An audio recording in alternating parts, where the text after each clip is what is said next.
नमस्कार बच्चों। तो बात चल रही है हमारे अगले लेक्चर की, लेक्चर नंबर 2 और 11th क्लास का ज्योग्राफी का पार्ट चल रहा है पृथ्वी की आंतरिक संरचना, 3 पार्ट।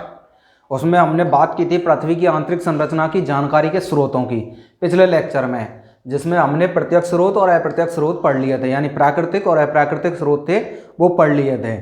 और उनके अलावा फिर एक और पढ़े थे हमने उल्कापिंड, वो भी हमने पढ़ लिए थे। उल्कापिंड किसे कहते हैं, उल्कास्म किसे कहते हैं, उसके अंतर्गत हमने ये भी पढ़ लिया था। अब बात कर रहे हैं पृथ्वी की आंतरिक संरचना है कैसी है, कितनी परतों में विभाजित है और उसमें क्या क्या मुख्य चीज होती है क्या नहीं होती है, उस चीज के बारे में हम पढ़ रहे हैं। तो पृथ्वी की आंतरिक संरचना को 3 परतों में बांटा गया है या विभाजित किया गया है।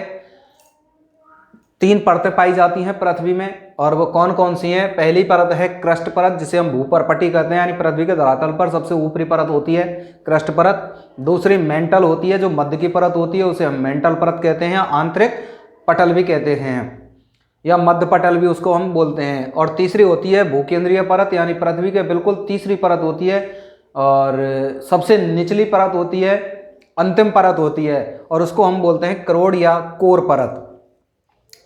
अब हमने यहाँ पर इनका वर्णन किया है और इसमें बताया है, इसका मैं चित्र भी आपको बता दूंगा आगे बहुत ही सरल भाषा में, संक्षिप्त भाषा में, और चित्र के माध्यम से आपको और क्लियर हो जाएगा। लेकिन कहते हैं कि किसी चीज़ को छोटे तरीके से नहीं देखना चाहिए, उसको बड़े तरीके से व्याख्यात्मक रूप से देखना चाहिए, तो क्योंकि वो जल्दी ऑब्जर्व करते हैं, उसको जल्दी समझ में भी आता है भूगोल की भाषा में। तो क्रस्ट परत पहली जो परत है, ये सबसे ऊपरी परत है और सबसे प्रथम परत भी है। पृथ्वी की सबसे ऊपरी व प्रथम परत क्रस्ट परत है। यह भूगर्भ में, भूगर्भ का मतलब पृथ्वी के नीचे लगभग 30 किलोमीटर तक फैली हुई है। अन्य कई स्रोत हैं इसको 100 किलोमीटर मोटी परत भी बताते हैं, लेकिन वो मान्य नहीं है। भूगर्भ में लगभग 30 किलोमीटर तक फैली हुई है। इस परत का औसत जो घनत्व होता है वो 3.0 ग्राम पर सेंटीमीटर क्यूब होता है, सॉरी। तो इसका जो औसत घनत्व होता है वो 3.0 होता है। इसमें भूकंपीय तरंगों की गति जो होती है वो 6.1 किलोमीटर प्रति सेकंड होती है, यानी जो भूकंप की चलने वाली तरंगें होती हैं वो 6.1 किलोमीटर प्रति सेकंड, यानी 1 सेकंड में 6.1 किलोमीटर चलती हैं। इस परत में सिलिका और एल्यूमिनियम तत्व अधिक मात्रा में पाए जाते हैं। सिलिका और एल्यूमिनियम तत्वों की अधिकता होती है, इसलिए इसको सियाल परत भी कहते हैं, सियाल परत। अब देखो, सिलिका का प्रतीक चिन्ह होता है SI और एल्यूमिनियम तत्व का प्रतीक चिन्ह होता है AL, और इन दोनों को मिलाकर के इसका नाम रखा गया इस परत का सियाल परत। तो यहाँ पर कंफ्यूज होने की आवश्यकता नहीं है। पूछा जा सकता है कि क्रस्ट परत में कौन कौन से तत्वों की प्रधानता पाई जाती है, कौन कौन से तत्व अधिक पाए जाते हैं, तो सिलिका और एल्यूमिनियम, इसीलिए इसको सियाल परत कहा जाता है। सिलिका का SI और एल्यूमिनियम का AL तत्व है इसका प्रतीक चिन्ह है। और क्रस्ट परत को 2 भागों में बांटा गया है, 2 परतों में विभाजित किया गया है, एक ऊपरी क्रस्ट और एक निचली क्रस्ट। इन दोनों क्रस्टों के मध्य में, ऊपरी और निचली के मध्य में, एक असमान घनत्व वाला एक क्षेत्र पाया जाता है, जिसे कोनराड असंबद्धता कहा जाता है। देखिए मैंने यहाँ पर लिख दिया है, ऊपरी और निचली क्रस्ट के मध्य पाए जाने वाला असमान घनत्व का क्षेत्र कोनराड असंबद्धता कहलाता है। पूछा जा सकता, हालांकि आपकी किताब में दे नहीं रखी है, ये इतनी डीपली नहीं दे रखी है, छोटी छोटी सी दे रखी है, लेकिन मैं इसको बहुत ही हाई लेवल से करा रहा हूँ आपको, जो कोई चीज़ इसमें छोड़ना नहीं चाहता हूँ। ठीक है, आगे हम और बात करेंगे, इसमें और भी कई चीज़ों को समावेश है, वो आगे बताएंगे हम चित्र के हिसाब से। तो ये क्रस्ट परत हो जाती है। इसमें मुख्य चीज़ यही है, वैसे आपकी किताब में जो दे रखी है वो यही दे रखी है कि ये पृथ्वी की सबसे ऊपरी परत है, कितने किलोमीटर तक फैली हुई है, इसका घनत्व कितना है, और कौन कौन से तत्वों के कारण इसे सियाल परत कहा जाता है। और आगे चलते हैं, दूसरी परत है मेंटल परत। मेंटल परत को मैंने बता दिया कि इसको मध्य पटल या आंतरिक पटल भी कहते हैं। यह दूसरी परत है जो भूगर्भ में लगभग 30 किलोमीटर से लेकर के 2900 किलोमीटर की लंबाई तक फैली हुई है, गहराई तक फैली हुई है, यानी 30 किलोमीटर से लेकर के 29 किलोमीटर की गहराई तक यह फैली हुई है। इस परत का औसत घनत्व 5.5 ग्राम पर सेंटीमीटर क्यूब है। धरातल का सर्वाधिक आयतन, यानी कि पृथ्वी में पाए जाने वाले सर्वाधिक आयतन का प्रतिशत और सर्वाधिक द्रव्यमान का प्रतिशत इसी परत में पाया जाता है, मेंटल परत में। यानी कि धरातल का सर्वाधिक आयतन यानी लगभग 83% और सर्वाधिक द्रव्यमान लगभग 68% इसी मेंटल परत में पाया जाता है, इसी मेंटल परत का होता है। इसमें भूकंपीय तरंगों की गति है और उसमें वृद्धि हो जाती है, और वो 7.9 किलोमीटर प्रति सेकंड की रफ्तार से चलती हैं मेंटल परत में। अब मेंटल परत को भी दो भागों में बांटा गया है, ऊपरी मेंटल और निचली मेंटल। अब इसके मध्य में भी ऐसे ही असमान घनत्व वाले कुछ सक्रिय क्षेत्र पाए जाते हैं, उसको क्या कहते हैं? सबसे पहली बात तो निचली क्रस्ट और ऊपरी मेंटल के बीच में कौन सा पाया जाता है, फिर दोनों मेंटलों के मध्य में कौन सा पाया जाता है, ये इसको आप नोट कर लीजिए, आपके सामने है यहाँ तक। और उसके बाद आगे चलते हैं, मेंटल परत का विभाजन करते हैं। हाँ तो देखिए, अब बात करते हैं हम दूसरी परत की, जो कि दूसरी परत है हमारी मेंटल परत। अब मेंटल परत की हमने बात की है, मेंटल परत को भी दो भागों में बांटा गया है, ऊपरी मेंटल और निचली मेंटल। तो अब देखिए, अब हमने जो पढ़ी थी क्रस्ट परत को भी दो भागों में बांटा गया, ऊपरी क्रस्ट और निचली क्रस्ट। देखिए मैं आपको बता देता हूं, यहाँ पर आप बिल्कुल कंफ्यूज ना हो कि हमको कंफ्यूज होने की आवश्यकता है। क्रस्ट को दो भागों में बांटा गया, ऊपर ऊपरी क्रस्ट और दूसरी निचली क्रस्ट। इन दोनों के मध्य में कोनराडे संबद्धता आ गई, असमान घनत्व का क्षेत्र था, कोनराडे संबद्धता। उसके बाद निचली क्रस्ट, अब मेंटल को भी दो भागों में बांट रहे हैं, कौन कौन से? ऊपरी मेंटल और निचली मेंटल। अब जिस प्रकार ऊपरी क्रस्ट और निचली क्रस्ट के मध्य में असमान घनत्व का क्षेत्र आया, उसी प्रकार निचली क्रस्ट और ऊपरी मेंटल के मध्य में भी क्या आ गया? एक असमान घनत्व का क्षेत्र आ गया, जिसको नाम दिया मोह असंबद्धता। मैं अभी बताने वाला हूं, मैं समझा रहा हूं केवल। जब ऊपरी क्रस्ट और निचली क्रस्ट के मध्य में असमान घनत्व का क्षेत्र है, फिर उसके बाद निचली क्रस्ट और ऊपरी मेंटल के मध्य में भी असमान घनत्व का क्षेत्र हो जाएगा। उसके बाद ऊपरी मेंटल और निचली मेंटल के मध्य भी असमान घनत्व का क्षेत्र होगा। और मेंटल के बाद कौन सी परत आएगी? कोर परत आएगी, क्रोड़ परत। इसको भी दो भागों में बांटा गया, ऊपरी क्रोड़ और निचली क्रोड़। ठीक है साहब। तो निचली मेंटल और ऊपरी क्रोड़ के मध्य में भी असमान घनत्व का क्षेत्र आएगा, और ऊपरी क्रोड़ और निचली क्रोड़ के मध्य में भी असमान घनत्व का क्षेत्र आएगा। इस प्रकार इन परतों के मध्य में कुछ असमान घनत्व के क्षेत्र आएंगे, उनके नाम मैं लिखाता जा रहा हूं, तो आपको बिल्कुल कंफ्यूज नहीं होना है। और मैं चित्र में बताऊंगा सही से इसको, आप तो केवल इसको अभी पढ़ते हुए चलो। मैं जो बता रहा हूं उसको आप लिखते हुए चलो, बड़े अच्छे से समझ में आएगा, टेंशन लेने की आवश्यकता नहीं है। तो क्रस्ट को दो भागों में बांट दिया, क्रस्ट के मध्य में कोनराडे संबद्धता आ गई। उसके बाद मेंटल को दो भागों में बांटा है, ऊपरी मेंटल और निचली मेंटल। अब ऊपरी मेंटल और निचली क्रस्ट के मध्य में मोह असंबद्धता यानी असमान घनत्व का क्षेत्र आता है। देखिए मैंने यहां लिख दिया, निचली क्रस्ट और ऊपरी मेंटल के मध्य चट्टानों के घनत्व में परिवर्तन पाया जाता है, इसलिए उसी असमान घनत्व को दर्शाने वाले क्षेत्र को मोह असंबद्धता कहा जाता है। इस क्षेत्र की जो खोज थी वो 1909 ईस्वी में रूस के प्रसिद्ध विद्वान हुए ए मोहरोविकिक, उनका नाम था, और उन्हीं के नाम पर इनका इस क्षेत्र का नाम है वो रख दिया गया था। कोई नहीं बताता है, आपकी किताब में भी नहीं दे रखा और कोई बताएगा भी नहीं आपको, इसलिए आपको क्या करना है, इस चीज़ को गौर से देखना है, ये हमारे बहुत काम आने वाली है। अगर हम भूगोल सब्जेक्ट लेके बैठे हैं तो हम नाम मात्र के लिए नहीं लेके बैठे हैं, हम उस चीज़ को क्या करेंगे, उसका बहुत ज़्यादा उसको डीपली रूप से पढ़ते जाएंगे। जैसे जैसे क्लास में परिवर्तन होता जाएगा हम उसको बहुत ही व्याख्यात्मक रूप से पढ़ने को मिलेगा तुम्हें, इसलिए उस चीज़ को हम यहीं की यहीं क्लियर कर लें तो वो आपके लिए और ज़्यादा फायदेमंद रहेगा जीवन में। आगे चलते हैं। अब ये तो हो गई साहब निचली क्रस्ट और ऊपरी मेंटल के मध्य में। अब दोनों क्रस्ट दोनों मेंटलों के मध्य में उनके बीच में भी तो होगी, तो उसे कहते हैं रेपेटी। ये भी असमान घनत्व का क्षेत्र होता है, उसे रेपेटी असंबद्धता कहते हैं। अब मेंटल परत को सीमा परत भी कहा जाता है, मैंने नोट लिख दिया यहाँ पर। क्यों कहा जाता है? क्योंकि इस परत में सिलिका और मैग्नीशियम तत्वों की अधिकता पाई जाती है। क्रस्ट में तो सिलिका और एल्यूमिनियम थे, और मेंटल में आ गए कौन से? सिलिका और मैग्नीशियम तत्व, और इनके कारण इसको सीमा परत भी कहा जाता है। सिलिका का प्रतीक चिन्ह ऐसा ही होता है, क्लियर है, और मैग्नीशियम का जो प्रतीक चिन्ह होता है वो Mg होता है, लेकिन हमने यहाँ पर इस परत का नाम बनाने के लिए प्रतीक चिन्ह Ma लग दिया है यहाँ पर, इसलिए इसको कहा गया है सीमा परत। तो ये आपके सामने है, इसको आप नोट कर लीजिए ढंग से। उसके बाद चलते हैं क्रोड़ परत की ओर, कोर परत की ओर। अब देखिए बात करते हैं हम आगे, तीसरी परत है पृथ्वी की आंतरिक संरचना की, क्रोड़ परत, कोर परत जिसको बोलते हैं अपन। यह परत अंतिम व तीसरी परत है। यह परत 2900 किलोमीटर से लेकर के 6371 किलोमीटर तक पाई जाती है। इस परत का औसत घनत्व 11 ग्राम पर सेंटीमीटर क्यूब होता है। इस परत में भूकंप की तरंगों की गति 10 किलोमीटर प्रति सेकंड से 13.6 किलोमीटर प्रति सेकंड की रफ्तार से चलती हैं, यानी सर्वाधिक गति इसी परत में पाई जाती है। इस परत का आयतन 16% होता है, यानी पृथ्वी के कुल आयतन का 16% इस परत का, और कुल द्रव्यमान का 32% इसी परत में होता है। इस परत को भी दो भागों में बांटा गया है, ऊपरी करोड़ और निचली करोड़।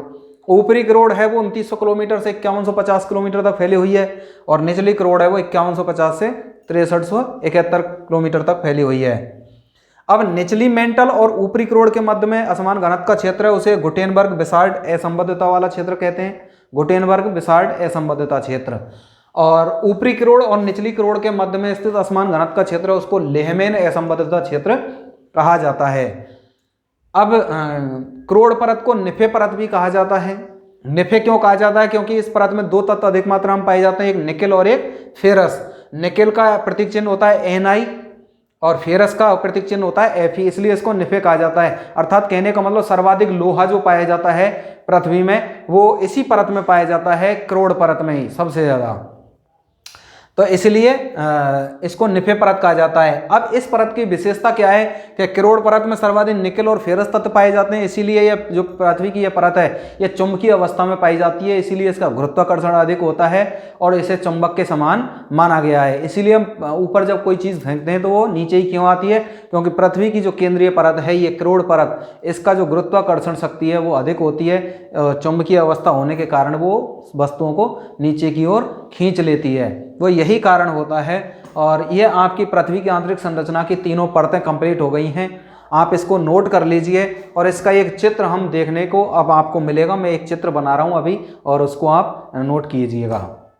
देखिए आगे चलते हैं, इसमें क्या है मैं बता देता हूँ।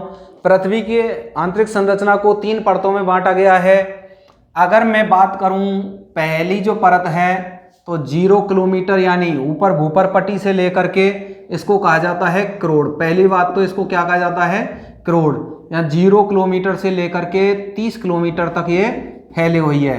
हमको विशेषतः ध्यान रखना है 30 किलोमीटर तक ये फैली हुई है करोड़ परत। इसमें कौन कौन सी चीज़ों को ध्यान रखना है?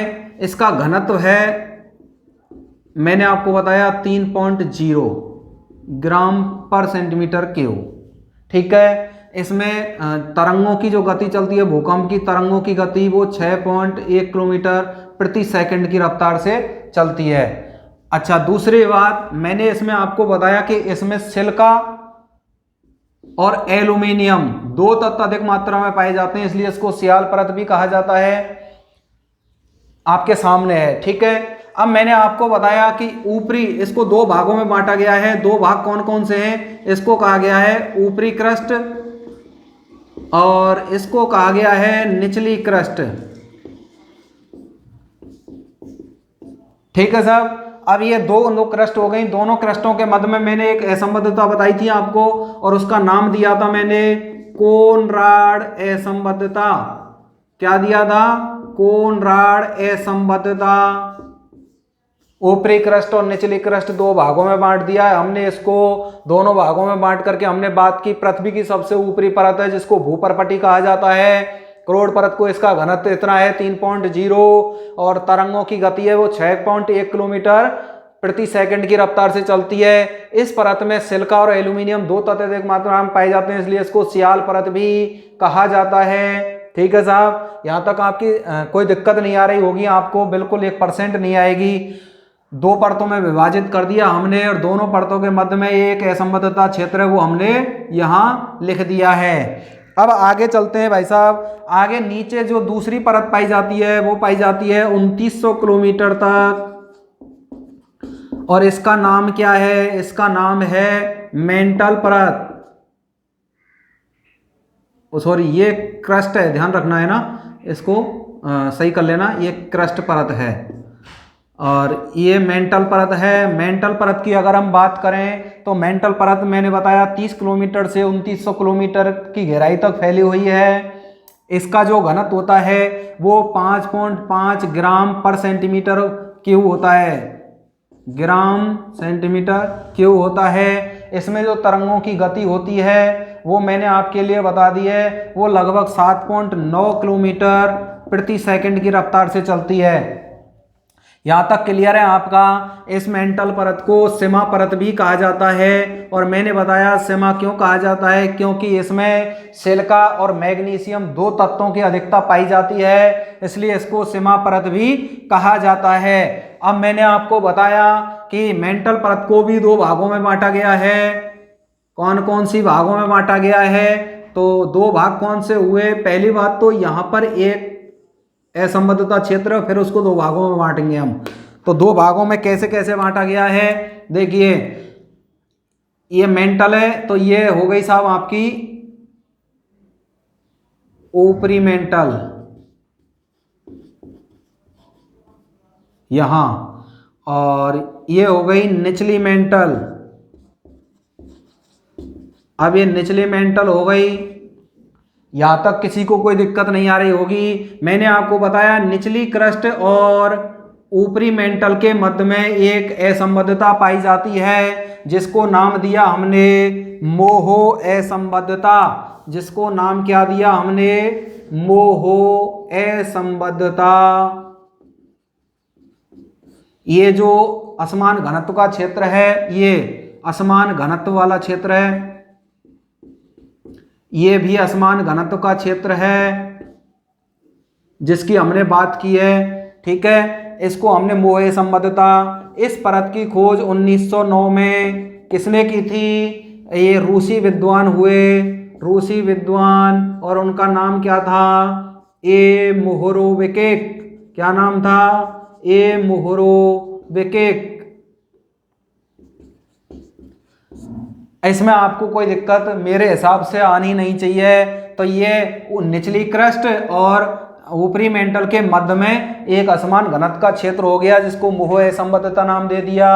ऐसे ही ऊपरी मेंटल और निचली मेंटल के मध्य में भी क्या है? एक असमान घनत्व का क्षेत्र पाया जाता है, और उसको हमने आपको क्या नाम दिया है साहब? कौन बताएगा हमें?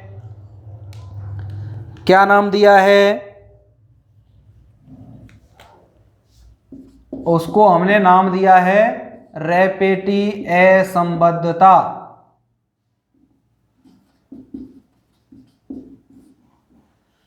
ये बात हमारी यहां तक क्लियर हो गई। सीमा परत इसको क्यों कहा? क्योंकि इसमें सिलिका और मैग्नीशियम दो तत्व। पृथ्वी का सर्वाधिक आयतन और द्रव्यमान, तो आयतन कितना? 83%। पृथ्वी के कुल आयतन का सर्वाधिक आयतन इसी परत का है, मेंटल परत का ही, जो लगभग 83% है।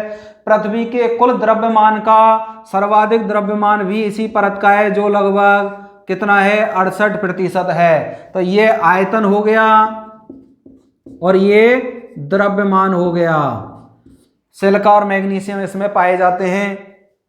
उसके बाद मैंने आपको बताया तीसरी परत का नाम क्या है? क्रोड़ परत या कोर परत जिसको हम बोलते हैं, और ये 2900 किलोमीटर से कितनी फैली हुई है? 6371 किलोमीटर की गहराई तक फैली हुई है। लेकिन इसको भी कितने भागों में बांट दिया हमने? दो भागों में बांट दिया। और दो भाग कौन कौन से हो गए? पहला 2900 किलोमीटर से फैला हुआ है, कितना? 5150 किलोमीटर तक, 5150 किलोमीटर तक। ये नाम है इसका ऊपरी क्रोड़, और ये है निचली क्रोड़। इसमें भी आपको कोई दिक्कत नहीं आएगी, क्योंकि इस परत में दो तत्व अधिक पाए जाते हैं, निकेल और फेरस, इसलिए इसको निफे परत भी कहा जाता है। और इसी कारण इस परत की गुरुत्वाकर्षण शक्ति, इस परत की गुरुत्वाकर्षण शक्ति अधिक होती है, क्योंकि इसमें ये केंद्रीय यानी चुंबकीय विकिरण पैदा करते हैं। इसलिए ये क्या है? पृथ्वी की गुरुत्वाकर्षण शक्ति है वो अधिक होती है, और पृथ्वी चुंबक के समान हमें लगती है। कोई भी चीज जब हम ऊपर फेंकते हैं तो वो नीचे ही क्यों आती है? क्योंकि इस परत में निकेल यानी कि चुंबकीय कण और फेरस यानी लोहा सर्वाधिक मात्रा में पाया जाता है, जो वस्तुओं को अपनी ओर आकर्षित करता है। तो ये परत दो भागों में बांट दी, ऊपरी क्रोड़ और निचली क्रोड़। अब निचली मेंटल और ऊपरी क्रोड़ के मध्य में भी क्या है? एक असमान घनत्व का क्षेत्र है, और उसको हमने क्या नाम दिया? उसको नाम दिया हमने गुटेनबर्ग विसार्ट। असंबद्धता।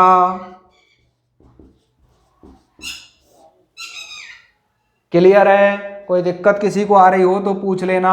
अच्छा, इसमें मैंने आपको घनत्व कितना बताया, इसका घनत्व होता है 11 ग्राम सेंटीमीटर क्यू, 11 ग्राम पर सेंटीमीटर क्यू। और जो तरंगों की जो गति होती है, इसमें चलने वाली भूकंपीय तरंगों की गति वो 10 किलोमीटर प्रति सेकंड से 13.6 किलोमीटर प्रति सेकंड चलती हैं। ये आपको याद होना चाहिए। पृथ्वी के कुल आयतन का लगभग 16% इस परत का होता है और 32% द्रव्यमान होता है इस परत में। तो इस परत का आयतन कितना होता है? पृथ्वी के कुल आयतन का 16%। और पृथ्वी के कुल द्रव्यमान की अगर बात करें हम तो कुल द्रव्यमान का 32% इस परत में होता है। लेकिन सर्वाधिक आयतन और द्रव्यमान मेंटल परत का होता है। तो निचली मेंटल और ऊपरी क्रोड़ के मध्य में कौन सी असंबद्धता? असमान घनत्व वाली गुटियन वर्ग बेसाल्ट असंबद्धता पाई जाती है। और अब बात करें ऊपरी क्रोड़ और निचली क्रोड़ के मध्य में कौन सी असंबद्धता पाई जाती है, तो उसका नाम है लेहमैन असंबद्धता। अब अगर समझ में नहीं आए, कोई चीज ऐसी लग रही हो कि साहब ये ज्यादा वो कर दिया है आपने, हमको समझ में कम आ रहा है, तो आप कमेंट बॉक्स में कमेंट जरूर कर दें अगर कोई चीज समझ में नहीं आ रही है। वैसे इतना है नहीं है कुछ, आप जितना इसको समझ रहे हो। तो ये आपके सामने है, पृथ्वी को 3 परतों में विभाजित किया गया। 3 परत कौन कौन सी? पहली क्रस्ट, पहली हो गई क्रस्ट, दूसरी हो गई मेंटल और तीसरी कौन सी हो गई? क्रोड़। क्रोड़ को कितने भाग क्रस्ट को कितने भागों में बांट दिया? ऊपरी क्रस्ट और दूसरी निचली क्रस्ट, 2 भागों में बांट दिया हमने। यहाँ पर क्रस्ट की अगर मैं बात करूं तो 30 किलोमीटर तक फैली हुई है। घनत्व अगर बात करें तो 3.0 है। और तरंगों की गति अगर देखें तो 6.1 किलोमीटर प्रति सेकंड में। फिर बता रहा हूं एक बार और ध्यान दे लेना। उसके बाद में मैंने आपको बताया कि इसमें 2 तत्व अधिक मात्रा में पाए जाते हैं, सिलिका और एल्यूमिनियम, इसीलिए इस परत को सियाल परत भी कहा जाता है। उसके बाद ऊपरी क्रस्ट और निचली क्रस्ट दोनों के मध्य में असमान घनत्व का क्षेत्र पाया जाता है। और उस असमान घनत्व के क्षेत्र को हमने क्या नाम दिया? कोनराड असंबद्धता। क्या नाम दिया? कोनराड असंबद्धता। अब बात कर रहे हैं हम मेंटल परत की। तो मेंटल परत में मैंने आपको बताया ये 2900 किलोमीटर तक फैली हुई है। और 2900 किलोमीटर तक फैली हुई है। इसमें इसका जो घनत्व है वो मैंने आपको बताया कि इसका जो घनत्व है वो 5.5 है और तरंगों की गति है वो 7.9 है। 7.9 किलोमीटर प्रति सेकंड की रफ्तार से चलती है। अब निचली क्रस्ट और ऊपरी मेंटल, इसको भी 2 भागों में बांट दिया है, ऊपरी और निचली। अब ऊपरी मेंटल और निचली क्रस्ट के मध्य में भी क्या है? एक असमान घनत्व का क्षेत्र है। उसको नाम दिया हमने मोहो असंबद्धता।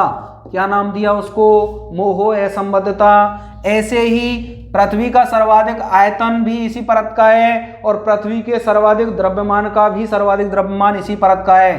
तो 83% तो आयतन पृथ्वी का और 68% द्रव्यमान इसी परत में पाए जाते हैं, मेंटल परत में।